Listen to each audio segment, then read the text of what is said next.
Impilo engcono liphupha nakuye nawuphina ummi weli loMzantsi Afrika. Eli lizwe lithaqa yindlala kunye nentswelangqesho phakathi kwezinye izinto. Kubekho izicwangciso zoba ngonyaka ka-2030 ibe imeko yeli seyitshintshile. Ugqirha Pali Lehohla wenkcukacha manani uthi akhange kuphunyezwe nesinye kwizicwangciso bezikuluhlu lwaLengxelo. Uthi intswelangqesho nayo yenyuke ngakumbi njengokuba ihlabathi lijongene nobhubhane we-COVID-19. These things that were listed in the NDP, where none of them were implemented. The results are there to show it was never done. Now we have coronavirus, we'll have a good excuse. The report itself says nothing. At the very least, you need to see what the report says in action, because the NDP is a wish list. You need a planning system.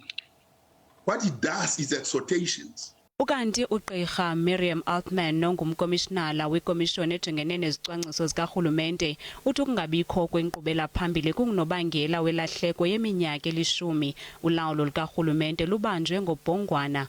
Uthi oku kuye kwadodobalisa uqoqosho kunye nophuhliso lweli lizwe. The reason we have not made progress is not because there was a national development plan. You know, we had 10 years of state capture that in a developing country post-apartheid, where we were transforming the public service, trying to transform the economy, had a whole range of goals around really significant kinds of change that are required both in relation to post-apartheid, but also just as a developing country. An extraordinary unemployment and the most unequal country in the world, and such deep poverty, you know, requires really significant change, and the idea of having a development plan that charts a country through that is actually pretty critical. Bathe lilizwe alisokuze libe nankqubela phambili kuba izicwangciso ziza konela nje ekubhalweni phantsi kodwa kungabikho manyathelo athatyathwayo.